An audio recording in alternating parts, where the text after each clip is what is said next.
What if the curse of Gray Mesa was never about silver or blood, but something far more dangerous? Would you trust a sheriff who wears the black seal on his chest? Could a mother's single choice decide whether a whole town lives or burns? And when the letter sealed in black wax finally meets fire, what secret dies with it, and what rises from the ashes? Stay until the end, because the truth behind Dry Creek will shock you. Do you believe curses can ever truly be broken? Welcome to WestDream Tales, where the Wild West comes alive with stories of love, betrayal, and redemption. Every tale hides a secret. Every gunshot echoes a choice. If you love gripping frontier legends that keep you on the edge, make sure to subscribe, like, and ride with us into the next story. The morning after the battle, Dry Creek should have felt lighter. Instead, the town carried the weight of silence, as if every gunshot still echoed in the dust. Shattered windows caught the sun, and the ground bore stains that would not wash away. Emily moved through the square with Ben at her side, her shawl pulled tight. People parted to let her pass, but their eyes lingered, whispers crawling just beyond her hearing. Her steps were steady, yet her heart hammered with the knowledge that she was still an outsider. Ryder walked a pace behind, his coat dusted and torn from the fight. He felt their stares too, though his expression stayed hard as stone. Each hand rested near his revolver, not from fear, but from habit built on years of mistrust. At the far end of the square, smoke still curled from a ruined house. Children huddled near the well, staring at the black mark painted on the door. It was a circle sealed in wax, pressed with a symbol no one dared to claim. Emily's breath caught when she saw it. The same design carved into the wax seal she had hidden inside her shawl. Her fingers trembled, clutching the fabric as if it could hide both her fear and her secret. A murmur rose through the crowd. "The black seal," someone whispered, the words like a curse dragged from old tales. Mothers pulled their children close. Men shifted uneasily, and the air thickened with dread. Ryder stepped forward, his shadow stretching long in the dust. He laid a hand gently on Emily's arm, steadying her when her knees threatened to give way. Their eyes met, and for an instant, the noise of the town fell away. Sheriff Clay should have been the one to calm the people. Instead, his absence was louder than any accusation. Some said he had been killed. Others swore they saw him ride with men marked by the same black seal. Emily gathered Ben close, her lips brushing his hair as she whispered comfort, yet her eyes stayed on the burned house, the seal glowing faint in the morning sun. She knew then that the letter she kept was not a warning, it was a claim. The twist struck with the sharpness of recognition. The seal was not meant to frighten, it was proof that the same power now walked openly in Dry Creek. And Emily, unknowingly, held its twin pressed against her chest. Ryder's hand lingered at the small of her back, grounding her as the crowd shifted. His jaw tightened, his gaze sweeping the rooftops, already hunting shadows. He knew enemies did not brand homes unless they planned to return. The townsfolk began to argue, voices sharp with fear. Some demanded they drive Emily out, to cut the curse from their midst. Others, fewer, spoke of standing together, though their courage cracked with every word. Ben clung to Ryder's leg, wide eyes searching for something steady. Ryder bent low, his voice a quiet promise. "No one takes your mother from you, not while I draw breath."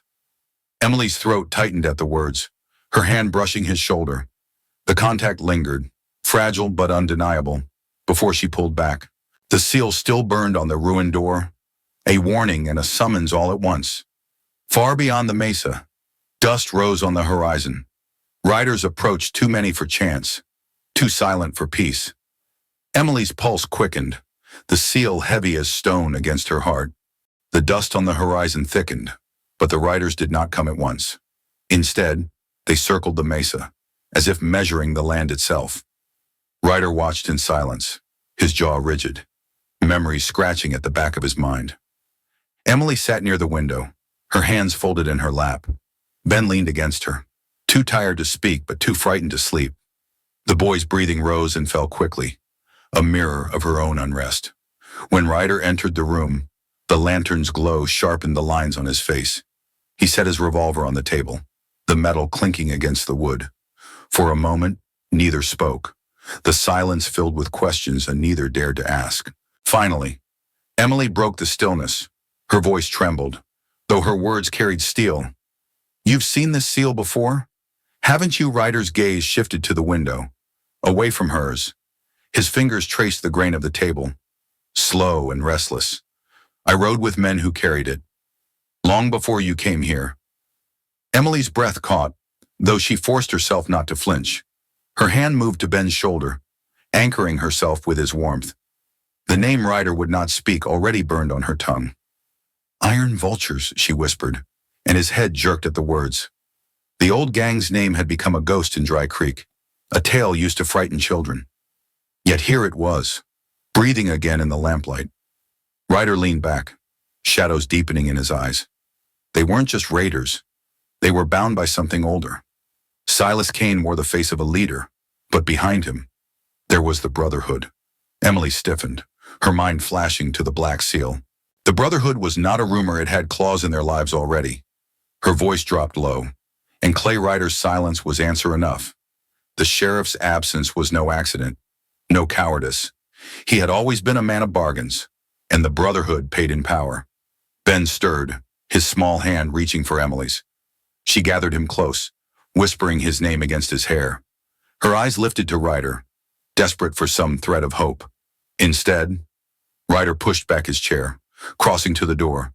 His hand brushed Emily's shoulder as he passed, grounding her just enough. "I'll be back," he muttered, though the words sounded more like a warning than comfort. Outside, the desert air cut sharp against his skin.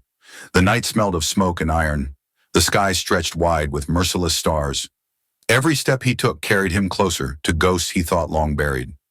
He found Caleb Vance by the stables, leaning against the shadows. The man's hat tipped low, but his eyes gleamed when Ryder approached. "Didn't think you'd forgotten me," Caleb said, voice smooth as old whiskey. Ryder's fists clenched, but he did not raise them. "Why are you here, Caleb? You've had years to leave this dust behind." Caleb's smile carried no warmth, only memory. "I left because I saw the price," Caleb said. His gaze swept the town, lingering on the faint glow of Emily's window. "But you never paid yours, Ryder. That's why they'll keep coming." Ryder's breath slowed, heavy as the desert night. "You think I'll hand her to them? You think I'll hand the boy?" The words scraped raw from his throat. Caleb tilted his head, shadows cutting sharp across his jaw. "You can't shield them forever. The seal marks her. She's already chosen." The statement landed like a hammer blow. Even if Ryder refused to believe, Emily, unable to sleep, had risen from her chair. She stood near the window, watching the two men in the dark. The distance blurred their words, but their posture spoke of old wounds. Her breath fogged the glass as she leaned closer. In the stillness, she saw Ryder's hand twitch toward his revolver, then fall away.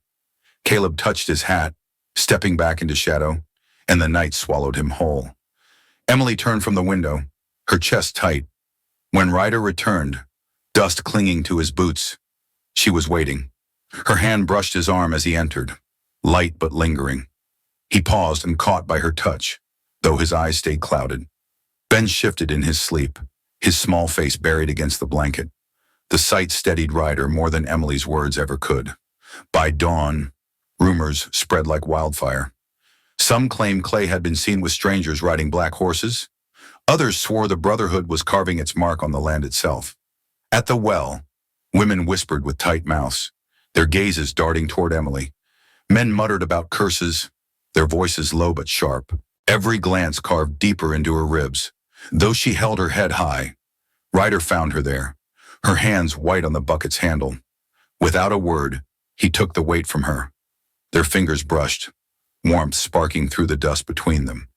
For a heartbeat, Emily leaned closer, her shoulder brushing his. The world shrank to the sound of water dripping into the pail. Then voices broke the spell, townsfolk moving past with narrowed eyes. That night, the saloon filled with uneasy silence. Cards lay untouched, whiskey glasses half drained. Every man in the room kept glancing toward the door. It opened with a groan of hinges, and Caleb stepped inside. His presence turned the air heavy, his shadow stretching long. He carried no weapon visible, but danger walked with him.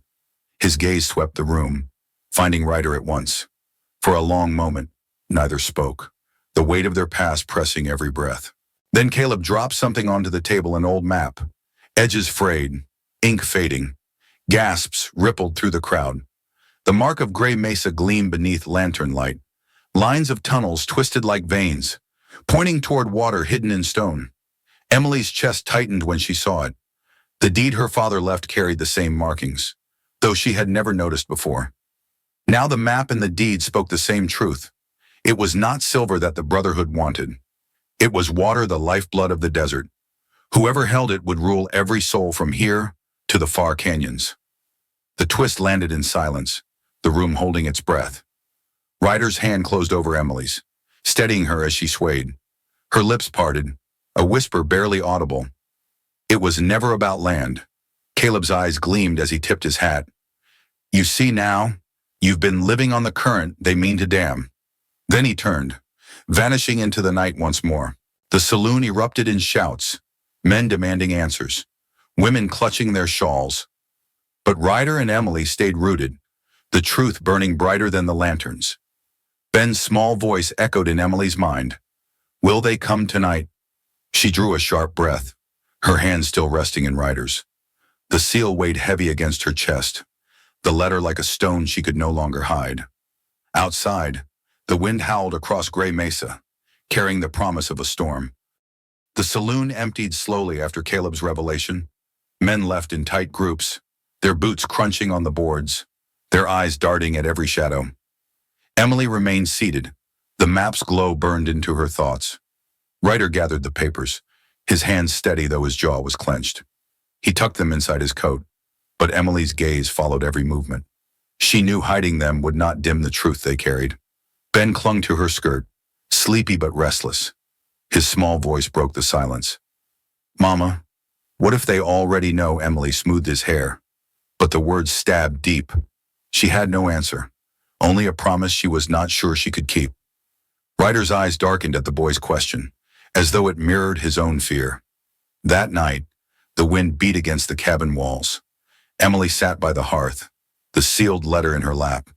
Her fingers traced the black wax, its symbol sharp even in the dim glow. She wanted to wait, to bury the secret, but the seal felt alive, pulsing with the weight of every whisper in town. Her breath quickened as she slid her nail beneath the flap. The wax cracked with a sound that seemed louder than thunder. Inside, the parchment unfolded, its ink faded but legible. Her eyes scanned the lines, each word pulling her deeper into the snare. It was no simple deed. The letter named Gray Mesa as property of the Brotherhood, signed by sheriffs long dead. It bound not only land but water, veins of life promised in blood. Emily's chest tightened as she read further. Her husband's name, written in shaky script, had been added before his death. The burden had passed to her, whether she wanted it or not. Her hand trembled, dropping the page. It fluttered onto the floor, the black seal staring up like an eye. Ryder crossed the room and lifted it, his face shadowed by the firelight. He read in silence, his lips pressed tight. When his eyes reached her husband's name, his knuckles whitened. Finally, he folded the page, his voice rough. This isn't about vengeance, it's about control. He met Emily's gaze, holding it steady. They'll come for you, because your name is written here. Emily's breath caught, her hand gripping the edge of the chair. The realization struck harder than any gunfire. She was not an accident, not a target by chance. She was the prize. Ben stirred in his sleep, curling against the blanket. Emily reached for him, her touch lingering over his small shoulder. Her eyes burned, but no tears fell. Ryder knelt beside her, the letter still in his hand. His fingers brushed hers, grounding her in the storm. We'll find a way, he murmured, though the words carried no certainty. For a moment, Emily leaned closer, her forehead nearly touching his. The warmth steadied her, fragile yet undeniable. But before the silence could settle, a shout split the night. Voices outside, rough and urgent, cut through the walls. Boots struck the porch, fists pounded the door. Ben woke, startled cries filling the room. Ryder moved fast, pulling Emily and Ben toward the back. The letter he stuffed into his coat, his revolver drawn. Through the cracks of the shutter, lanterns swayed in the darkness. A voice called, sharp and cold. Emily Dawson. By the order of the Brotherhood, you're summoned. The name carried like a sentence, heavy and merciless. Emily clutched Ben, her pulse roaring in her ears. Ryder's arm brushed hers, steady and unyielding. He leaned close, whispering, "Stay low. Don't move." The door rattled under heavy fists, but Ryder did not open it. Instead, he fired once through the wood, scattering the men outside. Shouts erupted, boots retreating into the night. Silence returned, broken only by Ben's trembling breath. Emily pressed her lips to her son's hair, her arms shaking. Ryder stood rigid, revolver still smoking. When dawn broke, the town already buzzed with rumors. Neighbors claimed Emily had been called by name, proof of a curse. Others whispered that Ryder had fired on law, not outlaws. The tension thickened, splitting the town down the middle. Some wanted Emily handed over. Others begged Ryder to leave with her. No one trusted that the Brotherhood's reach would stop at one doorstep. At the barn, Ryder saddled his horse with tight motions. Emily watched, Ben clutching her hand. Her voice cracked when she asked, "Will running change it?" Ryder paused, his back stiff. He turned slowly, his eyes worn and fierce. "No, but staying might kill more than us." Emily stepped closer, her shawl slipping from her shoulders. Her hand brushed his arm, soft but lingering. "You're not carrying this alone," she whispered. For the first time, Ryder's expression softened. His hand rose, cupping her cheek with rough tenderness. The moment stretched, fragile, until hoofbeats thundered beyond the fence. Both turned, their breath caught. A line of riders approached, black coats stirring like storm clouds. At their head rode Sheriff Clay, his badge tarnished but visible. Emily's knees weakened, her grip on Ben tightening. Ryder's eyes burned, every muscle taut. Clay's voice carried across the dust, smooth and mocking. "By law or by fire, the Brotherhood claims what's theirs." The words twisted through the air, sharper than steel. Emily knew then the seal was no longer secret. Ryder's revolver twitched at his side, but Clay raised a hand, signaling his men to halt.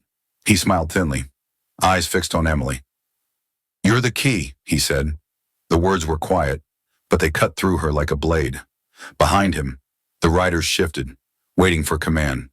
Ryder stepped in front of her, his stance unyielding. Emily's hand clutched the back of his coat, anchoring herself. The silence stretched, thick with dust and dread. Then Clay lowered his hand, and the riders withdrew. Their departure was not retreat, but promise.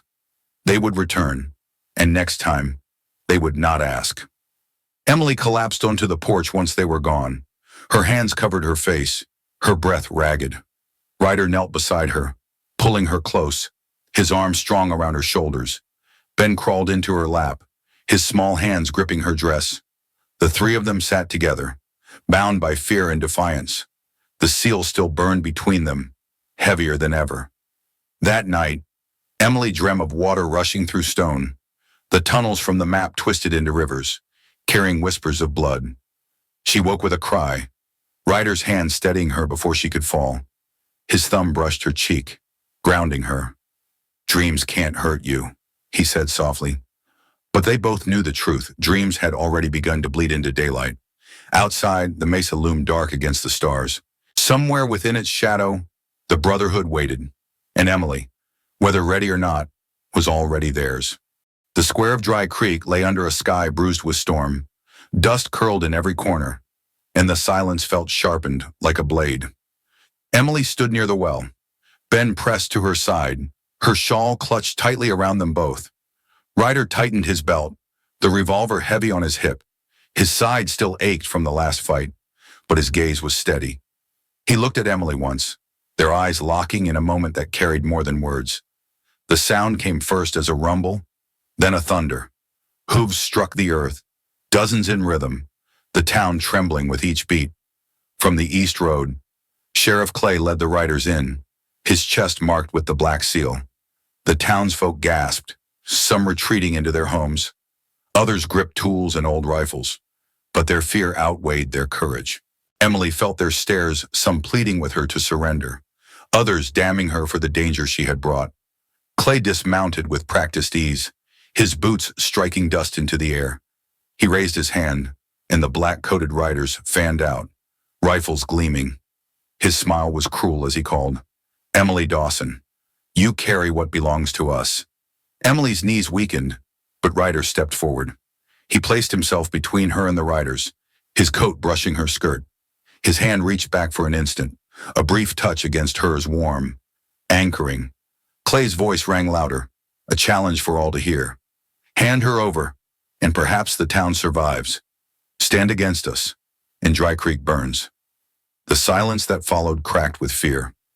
Caleb Vance leaned against the saloon door, hat low, rifle in hand. His eyes swept the square, then fixed on Ryder. He did not move to help. Not yet. The first shot shattered the air. A townsman fired wildly, and chaos followed. Rifles barked, horses screamed, and the square erupted into war. Emily pulled Ben toward cover, but Clay's men surged forward. Ryder fired back, his revolver blazing, every shot echoing years of practice. The fight swallowed the town, gunfire rolling like thunderclaps. Caleb finally stepped forward, his rifle cracking with precision. One rider fell, then another. The town's defenders cheered, hope flickering like a fragile flame. Emily stumbled near the barrels stacked by the saloon. Her eyes widened oil barrels, meant to set the square ablaze. The realization struck her like ice. She shoved Ben into the arms of a woman nearby. "Take him, keep him safe," she cried, her voice fierce. Then she turned back, skirts tearing as she ran toward the barrels. Clay saw her movement and roared. "Stop her!" he shouted, lunging forward. Ryder intercepted him. Their clash fierce, steel against steel. The fight between Ryder and Clay tore through the square.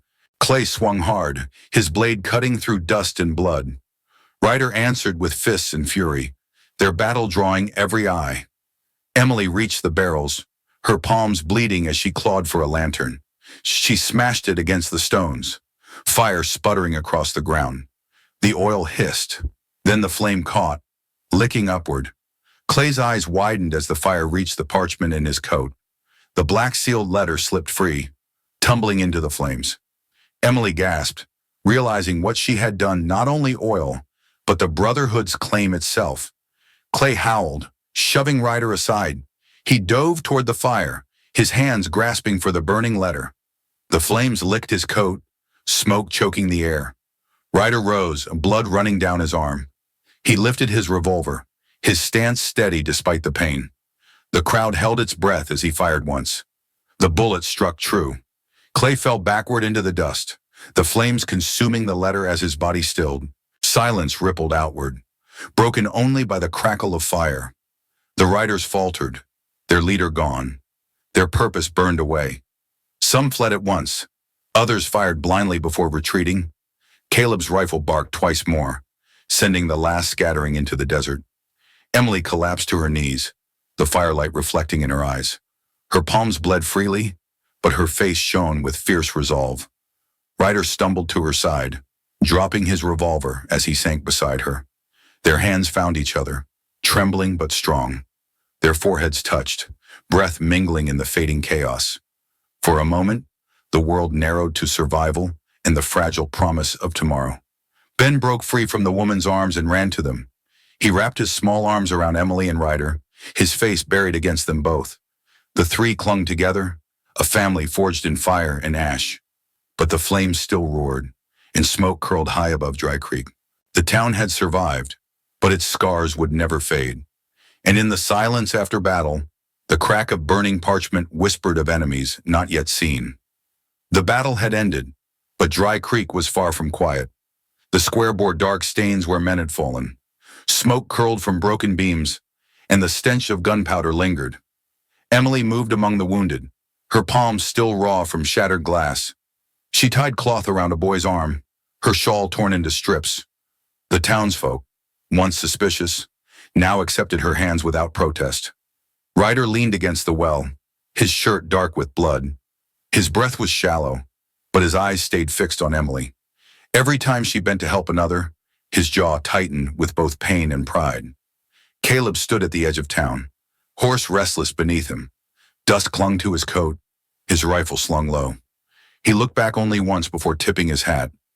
"I've paid my debt," he said.